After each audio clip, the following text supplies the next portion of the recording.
Dear Esther, the morning after I was washed ashore, salt in my ears, sand in my mouth, and the waves always at my ankles, I felt as though everything had conspired to this one last shipwreck. I remembered nothing but water, stones in my belly and my shoes, threatening to drag me under to where only the most listless of creatures swim.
There was once talk of a wind farm out here, away from the rage and the intolerance of the masses.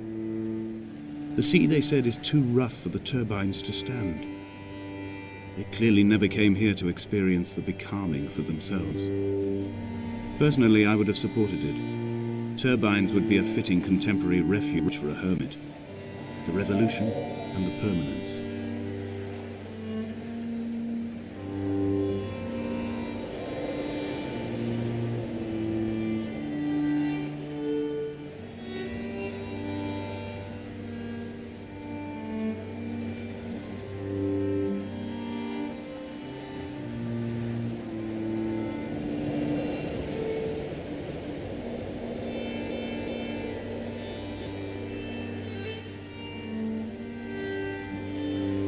Dear Esther, I found myself to be as featureless as this ocean, as shallow and unoccupied as this bay, a listless wreck without identification. My rocks are these bones, and a careful fence to keep the precipice at bay. Shot through me caves, my forehead a mount. This aerial will transmit into me so. All overexposed, the nervous system, where Donnelly's boots and yours and mine still trample. I will carry a torch for you. I will leave it at the foot of my headstone. You will need it for the tunnels that carry me under.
Donnelly's book had not been taken out from the library since 1974.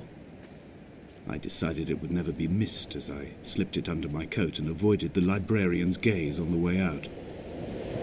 If the subject matter is obscure, the writer's literary style is even more so. It is not the text of a stable or trustworthy reporter. Perhaps it is fitting that my only companion in these last days should be a stolen book written by a dying man.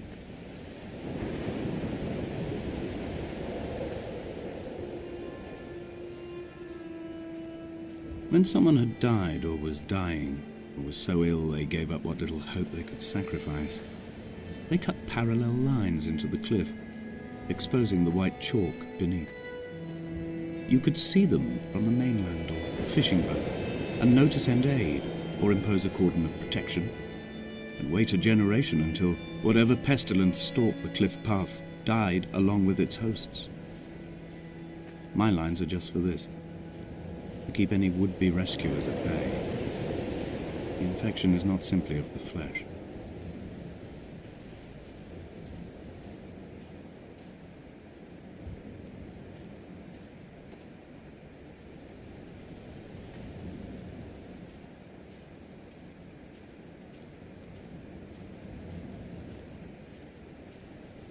I quote directly, a motley lot with little to recommend them.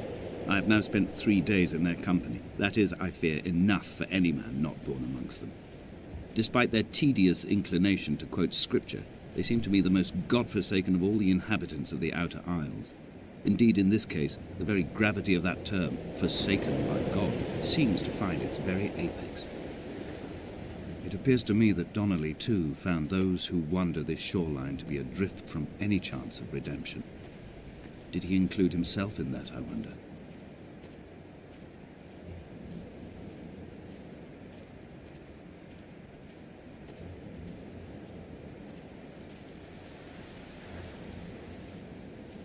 Dear Esther, I met Paul.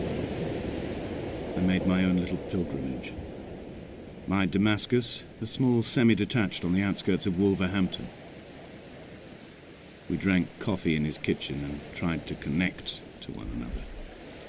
Although he knew he hadn't come in search of an apology, reason or retribution, he still spiraled in panic, thrown high and lucid by his own dented bonnet. Responsibility had made him old. Like us. He'd already passed beyond any conceivable boundary of life.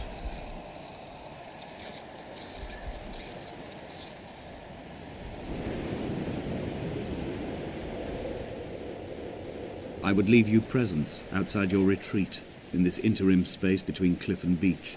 I would leave you loaves and fishes, but the fish stocks have been depleted and I've run out of bread.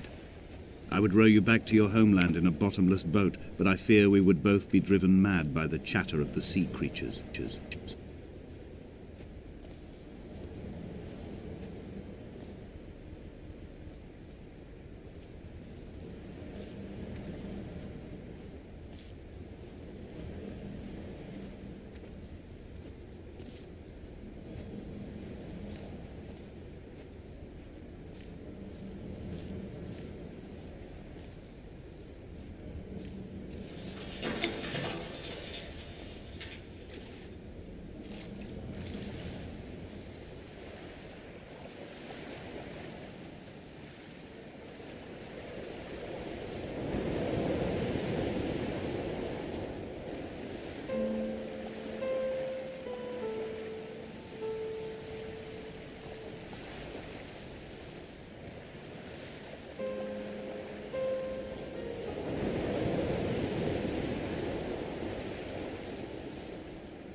I dreamt I stood in the center of the sun, and the solar radiation cooked my heart from the inside.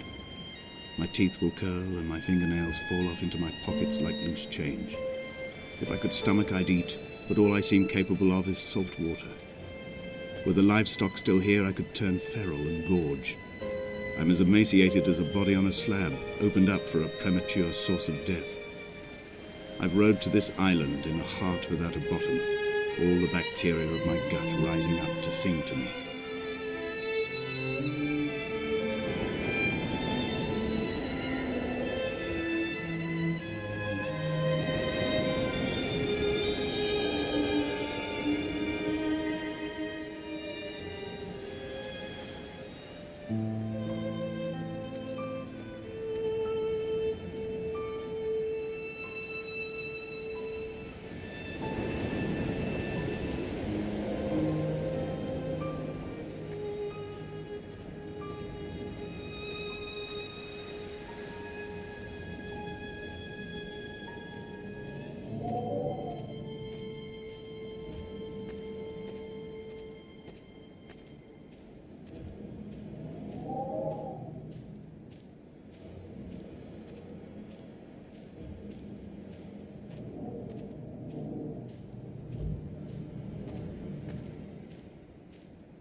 Dear Esther, I have now driven the stretch of the M5 between Exeter and Bristol over 21 times.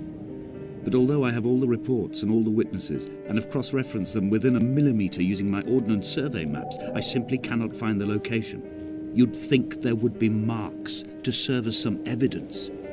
It's somewhere between the turn-off for Sanford and the welcome brake services. But although I can always see it in my rear-view mirror, I have as yet been unable to pull ashore.